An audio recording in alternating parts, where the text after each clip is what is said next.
Raymond. Empower your purpose. Welcome, everyone. Thanks for joining us today. I'm Matt Barzak, and I'm joined today by Chris Hunt. We're both healthcare business advisors here at Raymond, and I'm excited for the opportunity today to discuss some year-end planning items. And almost more importantly, I'm excited to be able to ask Chris today, who's the celebrity on the call, a bunch of questions and put him in the hot seat, so to speak.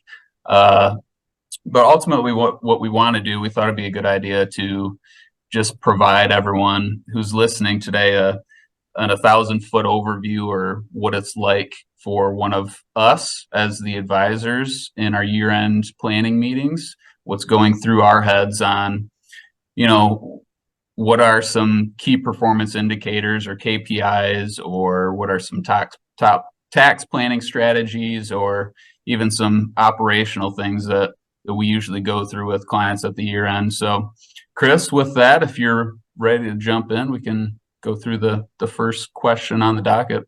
Absolutely. Thank you, Matt. Of course.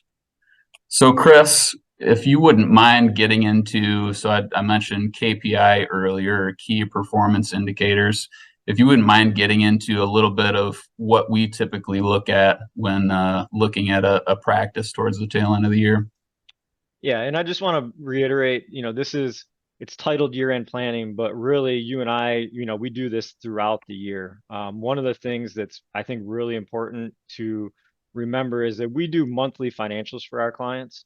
And so we're looking at key performance indicators on a monthly basis or a quarterly basis and providing information to our clients that's relevant for their business. And so, one of the things that I think is really different with what we do is it's not just revenue and expenses that we look at. One of the things that we do is we add a lot of supplementary information to our financial statements and our planning with our clients. So we're looking at production by provider. We're looking at adjustments by type. So if they participate with insurance, how much are they writing off for each insurance company?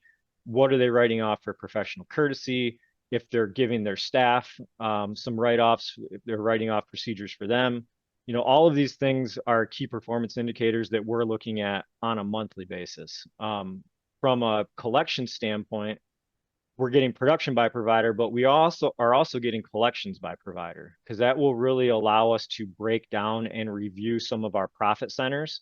So Matt, I know you've got kind of a mixed bag. Most of my clients are in dentistry. So if I use some examples, most of them are going to be dentistry today. I hope that's okay for the group. It translates well, Chris. It does. It's still applicable for all medical practices as well. So when I talk about profit centers, general dentistry, what I'm talking about, for example, is hygiene.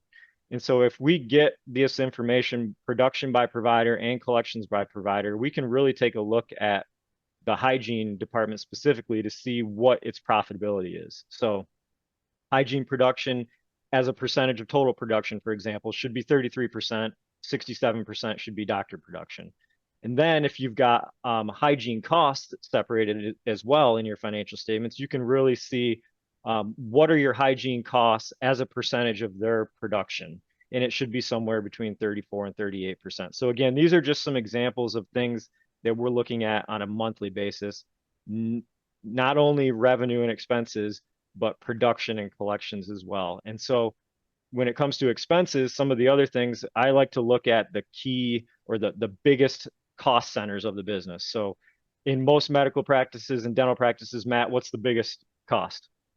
You're probably looking at your staff costs, right? Staffing costs, for sure.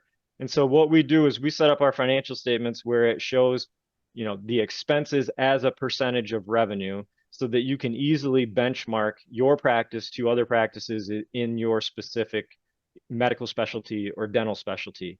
So staff costs, then the next biggest cost is usually occupancy costs, supplies, in general dentistry, lab. And then you get down to kind of your total overhead number. So that's another thing that we take a look at. The inverse of your total overhead number, what I consider is discretionary profit. So money that's left available for the doctor to take. All of these things are key performance indicators that we're looking at on a monthly basis, but really help us when it comes down to this year-end planning and evaluating how your business did for the year and what we can do to make it better going forward. You know what I see as a perfect segue to utilize this information too, Chris, is so you mentioned hygiene costs relative to hygiene collections, right? This could also be a perfect opportunity to utilize this information for employee reviews or even just to look at your hygiene makeup or staff makeup. It doesn't have to be, in the dental world, to see how they're performing relative to each other too. Absolutely. Yep. And we'll get into some of that a little bit later with some operational things that you can look at as well. And your team is one of those for sure. Yeah. So when we start to, the biggest item that jumps off the page that most people think of when we get to the tail end of the year, right, is taxes. Am I doing well from a tax perspective? Is there anything I can be doing differently? Can you shed some light on some of those different opportunities or some things that typically pop up at this time of year? Yeah. I think the biggest thing is always to make sure that any deductible business expense is actually deducted in your business. And what I mean by that is, our docs, sometimes they'll have a business credit card, but they'll also have a personal credit card. So if they go to a continuing education course and they accidentally use their personal credit card to pay for a meal while they're at this continuing education course, communication throughout the year is imperative to make sure that all of these expenses are getting on your financial statements, because if they're not on your financial statements, they're not getting deducted. A couple other things that we kind of add at year end for a lot of our clients: if you have a dedicated home office, I know a lot of people work at home, whether it's doing some of the accounting stuff that you need to do, whether it's running payroll at the end of the day for the next day, or charting at home. So a lot of our docs actually have a home office, a dedicated space in their home used specifically for business. And so we do a home office deduction. If you're working at home on a computer, you're probably using your home internet. So we will take a deduction for the business portion of your home internet, not 100% of your home internet, Matt, but a portion of your home internet. You got me excited for a minute. And then another thing, you probably have some supplies, whether you have a computer or you have a printer and you have paper in your printer and the printer cartridges, all of these things that are in your business home office. Make sure that we're deducting these things in your business. Another couple items. I'm not a huge fan. Oh, cell phone. There you go. Your cell phone costs. Again, you probably don't use your cell phone 100% for business, Matt, but you probably That's use fair. it 50% for business or 60% for business. So we will add a cell phone cost to our clients' financial statements. I'm not a huge fan of having autos on the books, especially for a single doc, single location medical or dental practice. But we will take an auto expense, whether that's mileage or actually looking at what all the expenses are for the year. We will do something for auto expense. Another thing that I like to do at year end, if you've got a retirement plan, making sure that the doc and or spouse have maximized their retirement deferrals. Also, if they have an employer profit sharing plan, making sure that their wages are at a high enough level where you are having the most efficient retirement plan calculation that you possibly can. What I mean by that is there's a certain compensation limit, Matt, where you have to get to in order for it to be efficient, where the doc and the spouse get the highest percentage they can of the total dollars that are going into the plan. And that for 2023 is $330,000. So we take a look at where wages need to be, but at the same time, looking at, if you're, for example, if you're an S corporation, what the distributions are, can you maximize both so that we're saving the most tax that we possibly can? Another big thing every single year is to look at equipment that has been purchased or equipment that you may be purchasing before the end of the year, and whether or not we accelerate the expensing of those equipment purchases. The IRS will sometimes tell you you have to deduct things over 5 years unless you elect bonus or you elect Section 179 expense. So taking a look at what's been purchased and how quickly you want to recoup the expenses for those purchases is another big year-end tax planning item. Right. And sometimes it doesn't necessarily make sense to accelerate all that depreciation either. That's why it's important to, work closely with your advisor and they're the ones that best know the tax picture and what the future income also looks like. So that's important. What are some almost unconventional items too in there, Chris? Yeah, unconventional, or I guess another way I like to look at it is situational. So cost segregation studies, if you are doing large leasehold improvements in your practice, or you just purchased a building, you can get a cost segregation study done, which will allow you to expense those items quicker than a traditional 39-year write-off for the purchase of a building. Another thing that I see quite a bit is actually, it's called the Augusta rule, where the doc and his spouse will rent their home to the business for a Christmas party or a summer staff party. You can actually get the expense in the business, but if you rent your house for 14 days or less, you don't have to pick up the income. So it's just another quick tax deduction. If you have a rental property and you're nearing retirement and you sell a rental property, you can do a 1031 or like kind exchange to defer that gain into the future. And then one other quick one, a lot of our clients, their income is above the limit for them to do direct Roth contribution. So we do have a lot of our clients do backdoor Roth IRA contributions, which gets around that income limitation on direct Roths. Right.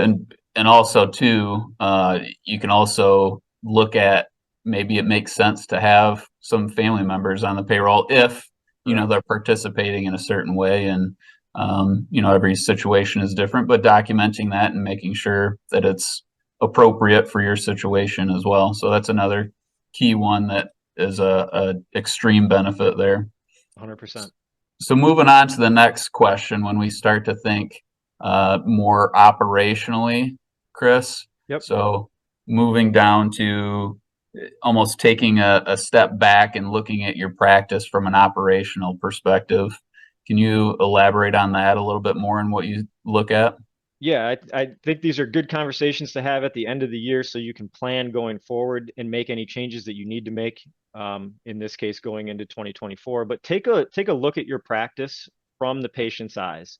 So park in the front of your building, look at what you see. Are there any improvements or anything that need to be made outside? Walk in your front desk or towards your front desk, sit in your waiting room, take a look at what you see. Are there any improvements that need to be made? Review your website. Is there any improvements that you need to make to your website? Review your online reviews. Respond accordingly, because the worst thing you can do when you get a review is not respond to it or not follow up with that patient and see if there was something that you could have done differently.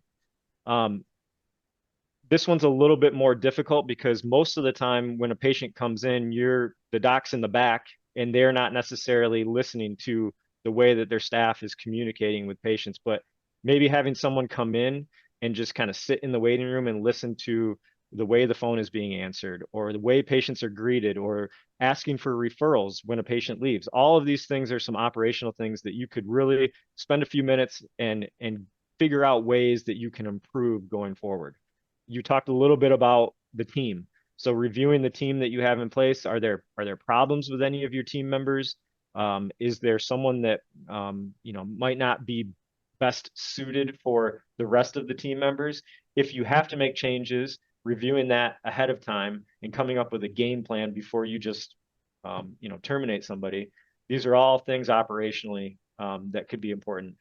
Human resources. There's been a ton of changes with policies and procedures in human resources. If you haven't updated your employee handbook or you haven't reviewed compensation to see where it falls within market norms, having all your paperwork documented, if you're not comfortable with the way these things are, having a human resources specialist look into these things for you could really improve things in 2024 before year end. The last thing I think is taking a look at cybersecurity. Healthcare practices continue to be a target for cybercrime. And whether or not you have insurance, you probably should have insurance, but insurance might not be enough. And something happens in your practice and you lose personally identifiable information from patients, there's a trust that's going to be lost with that insurance doesn't cover. So having policies and procedures in place to deter that from happening in the first place, instead of just reacting with insurance, is what you should really be thinking about from a cybersecurity perspective. I heard a stat. I don't know how accurate this stat is, right? You can't believe everything you see on the internet, but I heard a stat recently that stated up to like 75% of physicians are stolen from over their period of employment, which is, I mean, to think about that, that's staggering. And cybersecurity is another way of theft, Yep. And that's kind of the beauty of being at Raymond too. So you mentioned HR, you mentioned cybersecurity, and we offer all those different types of opportunities and can essentially problem solve, so to speak, and don't have to be the knower of everything. Correct. So kind of, I would say in conclusion, Chris, what I'm hearing is I think it's extremely important to essentially meet with your advisor, or if you don't already have one, to reach out to one of us and go through a lot of these items toward the tail end of the year and essentially take a 5,000-foot look at your practice. And each individual practice is different. This conversation goes a number of different ways, right? But I would say that's probably my biggest takeaway. And yeah, my biggest thing on top of that, to add to that, is just communication is key. There are a number of things that happen in every single person's life throughout the year. Some of them matter from a tax perspective, some of them matter from a financial perspective, some of them don't matter at all related to that, but still communicating life changes and new investments and anything that you can think of that may change the outlook on year-end planning. Just make sure that those things are communicated to your advisor on a regular basis. Awesome. Well, thanks, Chris. I appreciate you going through all this, and thanks everyone who was able to hop on today.